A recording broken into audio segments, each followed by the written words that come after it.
Hey guys, today is the day. It's graduation day. This is the last episode in the PIVX Basics intro series. We've learned quite a bit so far, but if you are still here, I guess it's time I answered the ultimate question.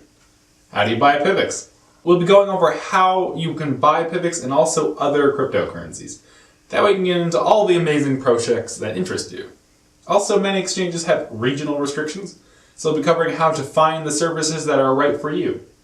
You might want to watch the video once, and then install and sign up for the necessary exchanges, then re-watch it and follow the instructions to buy. With those things in mind, let's get started.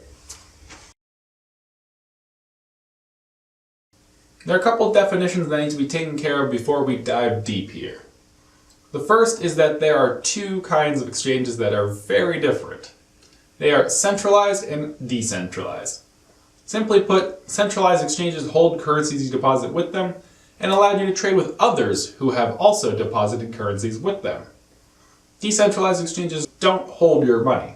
They generally just help you find trading partners whom you can trade with directly. Most of the major exchanges are centralized because that method has been the norm for a while. Centralized exchanges are generally a little easier to use and have more people to trade with. On the other hand, decentralized exchanges usually require less or no personal information, offer trade options not found commonly in centralized exchanges, and are more secure. Today we'll be using centralized exchanges because they are more common and it is easier to get PIVX that way. We'll do a class on decentralized exchanges another day. This next definition isn't quite as straight cut, it's more of just a distinction. Oftentimes exchanges will either specialize in fiat to crypto or crypto to crypto trades. Fiat means national currencies like the US dollar, if you were previously unaware. Some do both, but fiat to crypto exchanges usually only trade in a few cryptocurrencies and give you the option to trade those for whatever fiat currencies they offer. Strictly cryptocurrency exchanges don't offer fiat options, but usually have dozens or hundreds of cryptocurrency options. Today we'll be covering how to use both types of exchanges to buy some PIV. To begin with, we're going to need to trade some of our fiat into cryptocurrency. I'm a Canadian citizen, so I choose to use an exchange called Coinsquare.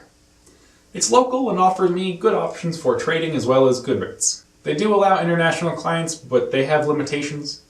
Coinbase is used globally more readily, but they have a bit more restrictions for non-US citizens. Searching Google, you can find some good local ones for yourself. Anyways, I would need to sign up with Coinsquare. I would also need to give them identifying information for regulatory reasons.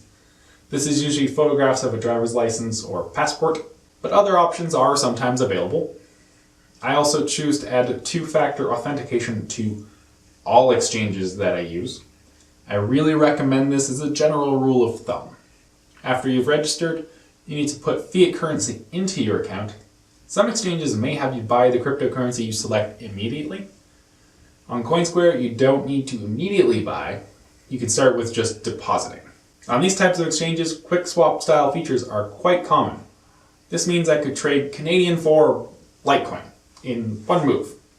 But Coinsquare, like many others, uses Bitcoin as the intermediary currency. Quick swaps are actually Canadian for Bitcoin and then immediately trading that Bitcoin for Litecoin. This causes a double transaction fee usually, so be aware of that. If I use their normal market feature, the fees would end up being similar though. You'll see how to use a market a little later in this video. I do actually choose to buy Litecoin instead of just Bitcoin because Bitcoin transfer fees are really high. Just warning you. So I swapped my Canadian for Litecoin. Coinsquare has about a half a dozen cryptocurrencies, but PIVX isn't one of them. So now I need to get those Litecoin to a cryptocurrency-focused exchange. I'll be showing you Bittrex. Again, you have some options, but Bittrex is the most popular for PIVX. If you go to the PIVX listing on coinmarketcap.com, you can click the Markets tab and see what exchanges trade PIVX. I'll leave a link in the description below. You have to sign up for Bittrex, as well as verify your identity, just like Coinsquare or most exchanges. Again, I highly recommend two-factor authentication. Once you're all signed up, you click up here on the Wallet tab. This is a list of all your wallets on Bittrex. The easiest way to find Litecoin is by typing it here. Now this is your Litecoin wallet. The plus arrow allows you to put Litecoin in your wallet. Click that. Click Generate New Address. Now copy the whole address. Go back to Coinsquare or whichever exchange you have your Litecoin on, or other currency. Find where you put their withdrawal button for the cryptocurrency you bought. I click Withdraw for Litecoin and put the Bittrex address in there. I recommend sending a small amount first to verify that the address is working. So I'll send 0.1 Litecoin instead of all 5, for example. Then I can wait for Bittrex to show that my Litecoin is arriving. Then I use the same address to withdraw my remainder. These transfers can take a few minutes each. This can take up to an hour sometimes with fast currencies because exchanges sometimes slow down the process. Currencies like Bitcoin that have a backlog of transactions have been known to sometimes take over an hour, so be aware of that.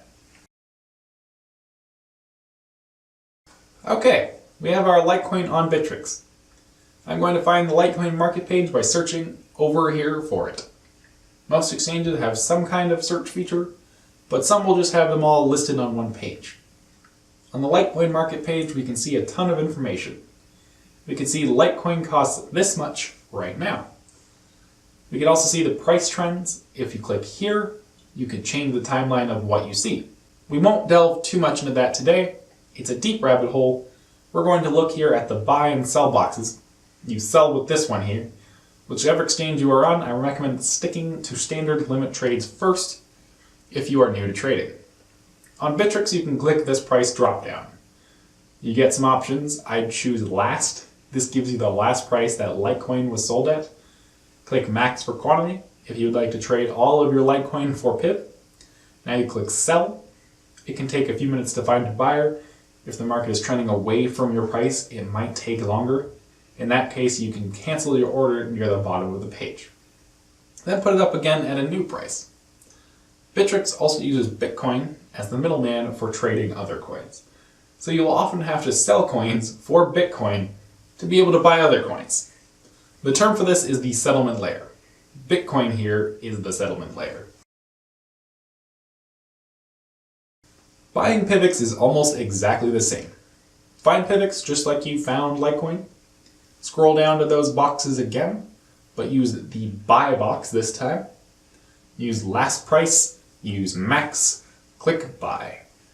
Again, you can cancel and resubmit if it is taking too long for you. Now you have PIVX.